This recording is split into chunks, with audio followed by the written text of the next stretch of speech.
नमस्कार मित्रों, मैं आचार्य शंकर ठाकुर आप सबको अपने YouTube चैनल पर आत्मा के सूक्ष्म गहराइयों से मित्रों स्वागत करते हैं। मित्रों, आज हम बात करेंगे 2023 में रक्षाबंधन का शुभ मुहूर्त कब है, उसके ऊपर चर्चा करेंगे और देखते हैं। आइए देखिए, 30 अगस्त 2023 को सुबह 10:58 पर श्रावण शुक्ल पक्ष की पूर्णिमा आरंभ हो रहा है और इसका समापन 31 अगस्त को सुबह 7:05 पर हो रहा है। इस आधार पर साल 2023 में रक्षाबंधन 30 अगस्त बुधवार को मनाया जाएगा, क्योंकि 31 अगस्त को सुबह में ही पूर्णिमा तिथि का लोप हो जाएगा। लेकिन मित्रों, सूर्योदय के समय जो तिथि उदया काल में रहता है, पूरे दिन उसी तिथि को माना जाता है। तो उदय तिथि के अनुसार 31 अगस्त को मनाना ही शुभ है। लेकिन यदि पंचांग के अनुसार देखा जाए तो 30 अगस्त को भद्रा भी है और भद्रा पूरे दिन में रहेगा। 30 अगस्त 2023 को भद्रा रात 9:01 पर समाप्त हो रही है, यानी कि भद्रा सुबह से लेकर रात तक है भद्रा। और शास्त्रों के अनुसार रक्षाबंधन के लिए दोपहर का समय अधिक उपयुक्त माना जाता है। अगर भद्रा की वजह से अपराह्न का समय में शुभ मुहूर्त नहीं है तो प्रदोष काल में राखी बांधना बेहद ही शुभ माना जाता है। मित्रों, 30 अगस्त 2023 को भद्रा रात 9:01 पर समाप्त हो रही है और रक्षाबंधन भद्रा पूछ शाम 5:30 से लेकर के शाम 6:31 तक रहेगा। उसके बाद यदि रक्षाबंधन भद्रा मुख की बात की जाए तो यह शाम 6:31 से प्रारंभ होकर रात 8:11 तक मित्रों ये रहेगा। अब बात करते हैं रक्षाबंधन 2023 का शुभ मुहूर्त कब है। पंचांग के अनुसार रक्षा बांधने के लिए 30 अगस्त 2023 को रात 9:01 के बाद ही शुभ मुहूर्त है। इसीलिए आप 31 अगस्त को भी कर सकते हैं। ऐसे में आप चौघरिया मुहूर्त देखकर भी राखी बांध सकते हैं। रक्षाबंधन 2023 चौघरिया मुहूर्त है। अमृत जो सर्वोत्तम होता है, अमृत मुहूर्त में यदि आप सुबह 7:34 से लेकर सुबह 9:10 तक अमृत मुहूर्त रहेगा, जो सर्वोत्तम मुहूर्त है। यदि आप इस समय राखी बांधते हैं तो भाइयों के लिए बेहद शुभ होता है। उसके बाद शुभ मुहूर्त है सुबह 10:46 से लेकर दोपहर 12:22 तक मित्रों। उसके बाद यदि अमृत मुहूर्त की बात की जाए, जो सर्वोत्तम है, जो सबसे उपयुक्त है, 30 अगस्त को रात 9:34 के बाद रात 10:11 तक आप जो है रक्षाबंधन का कार्यक्रम कर सकते हैं। तो सर्वोत्तम रहेगा सभी प्रकार से भाइयों और बहनों के लिए। यह एक प्रकार का लाभदायक योग बन रहा है। मित्रों, हर साल रक्षाबंधन का त्यौहार श्रावण पूर्णिमा के दिन मनाते हैं। इसमें भी यह देखा जाता है कुछ दिन भद्रा न हो। यदि रक्षाबंधन के दिन भद्रा का साया है तो उस समय में बहनें भाई को राखी नहीं बांधती है। भद्रा काल में राखी बांधना अशुभ माना जाता है। मित्रों, इस साल 2023 में रक्षाबंधन के त्यौहार पर भद्रा का साया है। जिस समय से श्रावण पूर्णिमा तिथि शुरू हो रही है उस समय से ही भद्रा भी लग रही है। ऐसे में रक्षाबंधन कब मनाना चाहिए और राखी कब बांधी जाएगी, यह एक विचारणीय प्रश्न है। मित्रों, इस प्रश्न का उत्तर हमने आपको बता दिया है, तो आप समय के अनुसार ही रक्षाबंधन आपको करना चाहिए। भारतीय संस्कृति इतनी विशाल एवं लचीली है कि इसमें हर संस्कृति समाहित हो जाती है। कश्मीर से कन्याकुमारी तक, सौराष्ट्र से असम तक देखें तो यहाँ के लोग लगभग प्रतिदिन कोई ना कोई त्यौहार मनाने में लगे रहते हैं। इन त्योहारों के मूल में आपसी रिश्तों के बीच मधुरता घोलने एवं सरसता लाने की भावना घनता से रची बसी रहती है। मित्रों, भाई बहन के बीच प्यार, मनुहार व तकरार होना एक सामान्य सी बात है। लेकिन रक्षाबंधन के दिन बहन द्वारा भाई के हाथ में बांधे जाने वाले रक्षा सूत्र में भाई के प्रति बहन के असीम स्नेह और बहन के प्रति भाई के कर्तव्य बोध को पिरोया गया है। प्रेम व कर्तव्य का यही भाव भाई बहन के संबंधों को जीवन भर मजबूती प्रदान करती है। इस दिन बहन अपने भाई के माथे पर तिलक लगाती है, कलाई पर रक्षा सूत्र बांधे उसकी आरती कर उसके दीर्घ जीवन की कामना करती है।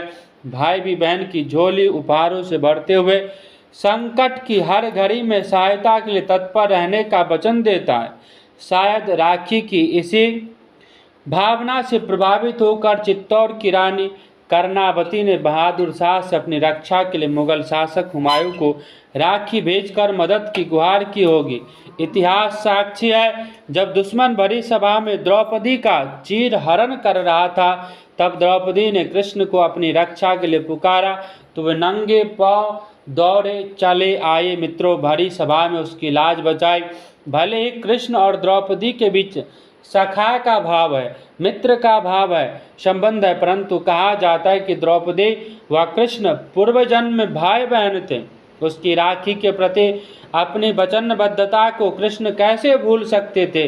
भारतीय संस्कृति में कथा, पूजा एवं विभिन्न संस्कारों के समय रक्षा सूत्र बांधने का मित्रों एक प्रकार से विशेष महत्व है। रक्षा के 3 सूत्र होते हैं, जिन्हें 3 बार लपेटकर अधोलिखित मंत्र के साथ बांधा जाता है। अधोलिखित मंत्रों के अनुसार बांधा जाता है। मंत्र आपको डिस्क्रिप्शन में मित्रों मिल जाएगा। ये न बद्धो बलि राजा दानवेंद्रो महाबला तेन त्वाम बद्धनामी रक्षे माचल।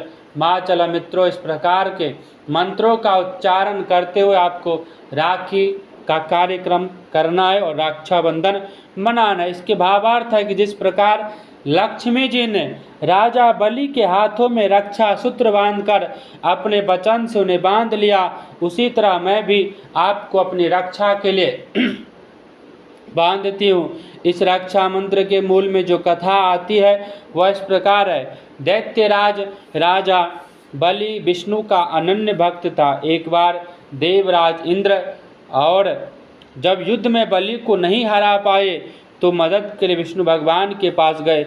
विष्णु ने इंद्र व बलि के बीच समझौता कराते हुए वामन रूप धारण कर लिया विष्णु भगवान ने, और वामन रूप धारण करके बाली से सभी प्रकार के 3 लोकों का दान मांग लिया।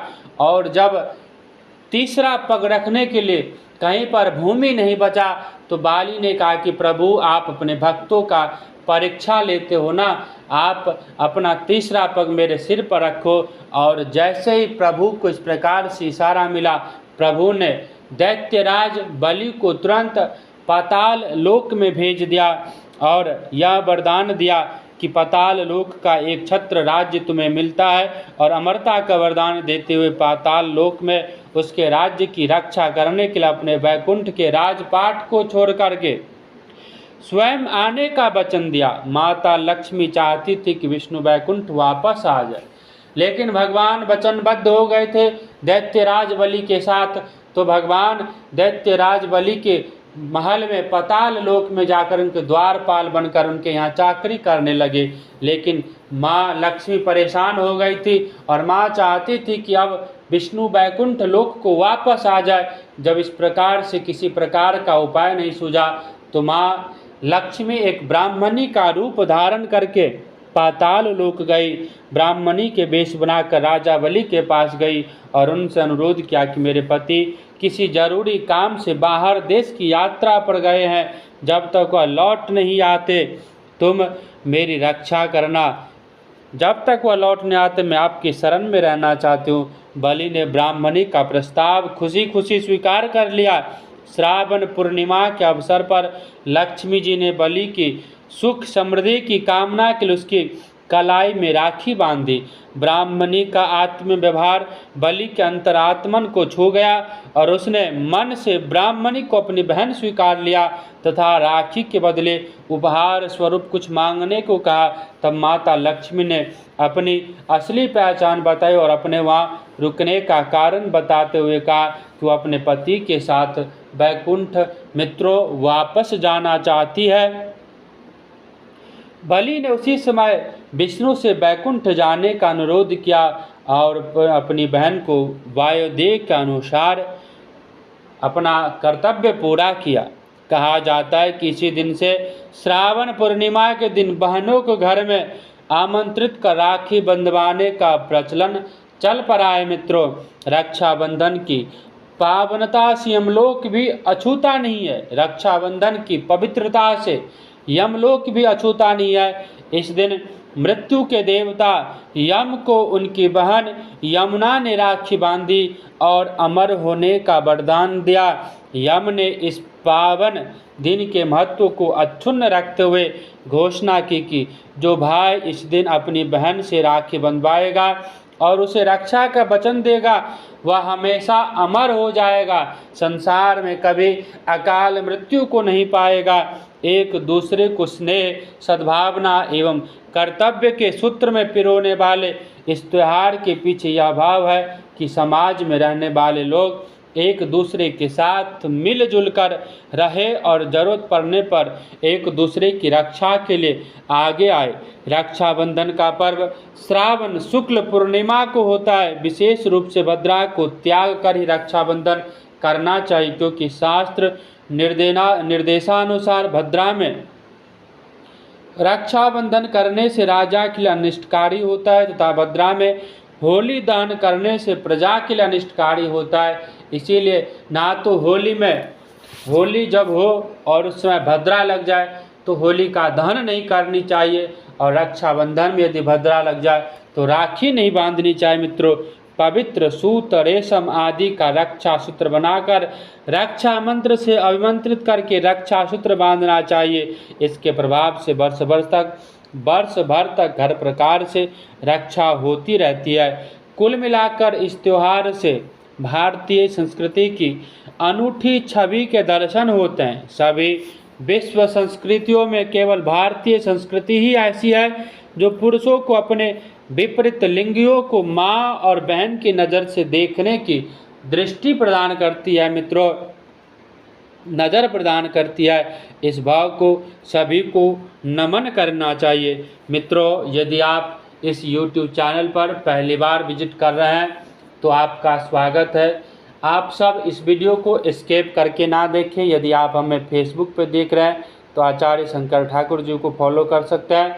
यदि आप हमें इंस्टा पे देख रहे हैं तो आचार्य शंकर ठाकुर जी को वहाँ पे भी आप फॉलो कर सकते हैं। मित्रों, और यदि आप किसी प्रकार से जन्मपत्री संबंधित किसी प्रकार का समस्या है आपके साथ या दिखवाना चाहते हैं तो आप हमसे अपॉइंटमेंट लेकर व्हाट्सएप पर या चैटिंग के थ्रू, संदेश माध्यम के थ्रू आप हमसे बात कर सकते हैं। मित्रों, यदि आप घर बनवा रहे हैं और आप चाहते हैं कि वास्तु के अनुसार मेरा घर बने, घर में किसी प्रकार का वास्तु दोष ना हो, तो मित्रों आप वास्तु विजिट करवाने के लिए, वास्तु से नक्शा बनवाने के लिए भी आप हमसे संपर्क कर सकते हैं। मित्रों, यदि आपने अब तक इस YouTube चैनल को सब्सक्राइब नहीं किया है तो कृपया करके इस YouTube चैनल को सब्सक्राइब कीजिए, लाइक कीजिए, बेल आइकन बटन को दबाइए तथा अपने इस वीडियो को अपने इष्ट मित्रों में शेयर कीजिए ताकि इसका लाभ सभी को प्राप्त हो और कोई भी बहन अपने भाई को भद्रा काल में राखी ना बांधे।